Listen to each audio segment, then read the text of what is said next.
Idioms کی اس series کے اندر آج ہم مزید ایڈیمز کو کور کریں گے اور یہ ہماری لاسٹ ویڈیو ہوگی، لاسٹ لیکچر ہوگا، جس کے اندر ہم 200 پلس ایڈیمز کو جو ہم نے گول رکھا تھا ہم اسے کور کر لیں گے.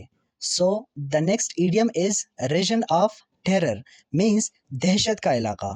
A place characterized by terror, lawlessness and oppression. Means ایک ایسی جگہ جہاں دہشت ہو یا بدنظمی ہو اور ظلم کا رواج ہو. سو اس کے لیے آپ ایڈیم کا یوز کرتے ہیں ریجن آف ٹیرر.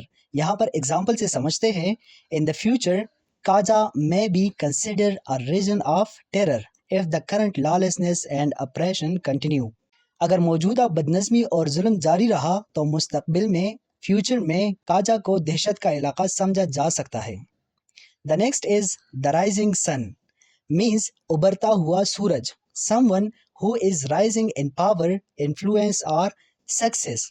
ایسا بندہ، ایسا شخص جو کہ کیا ہو، رائزنگ ان پاور، اس کے پاس اسٹرینتھ آ رہی ہو، اس کے پاس قوت آ رہی ہو، طاقت آ رہی ہو، پاور آ رہی ہو، یا اس کی انفلوئنس بڑھتی جا رہی ہو، یا وہ کامیاب ہوتا جا رہا ہو. سو اس بندے کے لیے، اس شخص کے لیے آپ یوز کریں گے اس ایڈیم کا دا رائزنگ سن.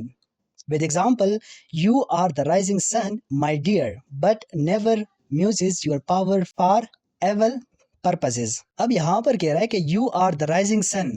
تم کیا ہو؟ تم ابھرتے ہوئے سورج. اب یہ ایسی بات نہیں ہے کہ وہ لازمی وہ ریل والا سورج ہوگا، اسی کی مانند ہوگا، ٹھیک ہے؟ اس سے یہاں پر مراد you are the rising sun سے یہاں پر مراد کہ تم سکسیس، کامیابی کی طرف جا رہے ہو. سو یہاں پر آپ کو ڈیفیکلٹ ورڈز مل جائیں گے، سو ساتھ ساتھ آپ انہیں خود دیکھ لیا کریں. The next idiom is to rob Peter to pay Paul, means to take from one to unjustly benefit another.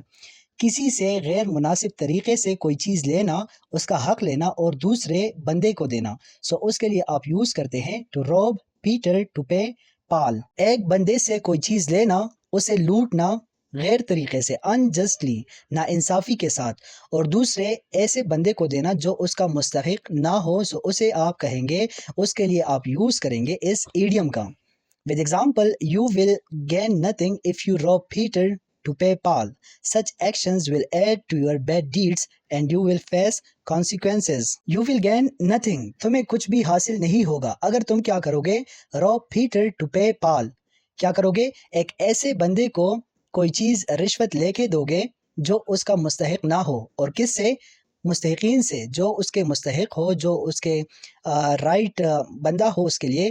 سو آپ اس سے وہ چیز لے کے کسی ایسے بندے کو دیں جو کہ اس کا مستحق نہ ہو، جو کہ اس کے لیے ایلیجبل نہ ہو.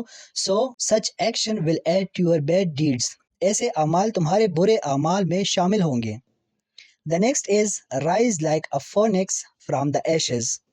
اس سے مراد راگ سے فینکس کی طرح اٹھنا. To emerge stronger and more successful after a period of destruction or failure.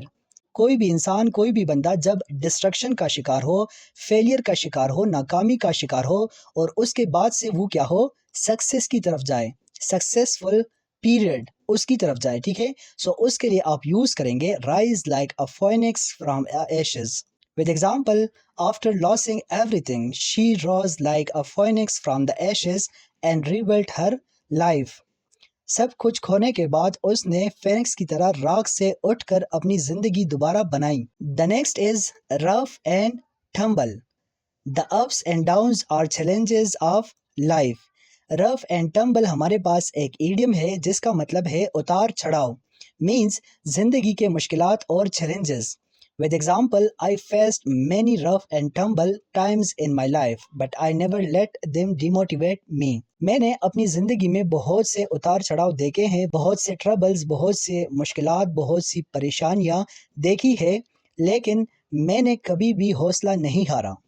The next is royal road, means آسان راستہ. An easy or straightforward way to achieve something. کسی بھی چیز کو اچیو کرنے کے لیے، کسی بھی چیز کو حاصل کرنے کے لیے ایک سادہ اور آسان اور ایک اسٹریٹ فارورڈ راستہ، ایک اسٹریٹ فارورڈ پاتھ.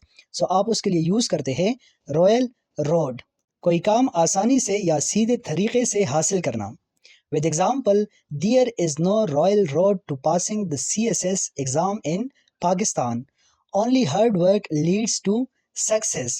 پاکستان میں CSS کا ایگزام کا امتحان پاس کرنے کا کوئی آسان راستہ نہیں، صرف محنت کامیابی کی کنجی ہے، اور صرف محنت کی بدولت آپ CSS کو کوالیفائی کر سکتے ہیں، پاس کر سکتے ہیں۔ The next is without rhyme or reason, without any justification or logical explanation۔ Without rhyme or reason سے یہاں پر مراد بغیر کسی وجہ کے، بغیر کسی جواز یا منطقی وضاحت کے، بغیر کسی فلاسفیکل آئیڈیاز کے یا کسی بھی لاجیکل ریزننگ کے، جب بھی آپ کوئی ایکسپلینیشن دے سو اس کے لیے آپ یوز کرتے ہیں without rhyme or reason. With example, never treat students unfairly اور punish them without rhyme or reason. کبھی بھی اسٹوڈنٹ کے ساتھ ناانصافی نہ کرے یا انہیں بغیر کسی وجہ سے سزا نہ دے۔ The next and the last idiom of this series is red handed۔ Red handed سے مراد رنگے ہاتھوں پکڑے جانا۔ In the very act of committing a crime، جرم کرتے ہوئے کسی بھی بندے کو جب پکڑا جاتا ہے، جب اسے دیکھ لیا جاتا ہے، سو اس کے لیے ہم یوز کرتے ہیں اس ایڈیم کا ریڈ ہینڈڈ۔ یہاں پر اگزامپل دیکھیں، they were caught red-handed while attempting to rob the HBL bank۔ وہ HBL بینک لوٹنے کی کوشش کرتے ہوئے رنگے ہاتھوں پکڑے گئے۔ کاٹ ریڈ ہینڈڈ، رنگے ہاتھوں پکڑے گئے۔ سو یہ تھی ہماری ایک سیریز جس کے اندر ہم نے گول رکھا تھا کہ ہم اراؤنڈ 200 پلس ایڈیمز کو کراس کریں گے۔ سو آج کے لیکچر میں ہم نے اپنے گول کو کمپلیٹ کر لیا اور 200 پلس ایڈیمز ہم نے کور کر لیے۔ آئی ہوپ کہ آپ کو یہ ویڈیوز اور اس سیریز کے اندر جتنے بھی لیکچرز تھے آپ کو پسند آئے ہوں گے۔ مزید اگر آپ چاہتے ہیں کہ کس ٹاپک پر ہم لیکچر بنائیں، ویڈیو بنائیں، سو کمنٹ کر کے ہمیں ضرور بتائیں۔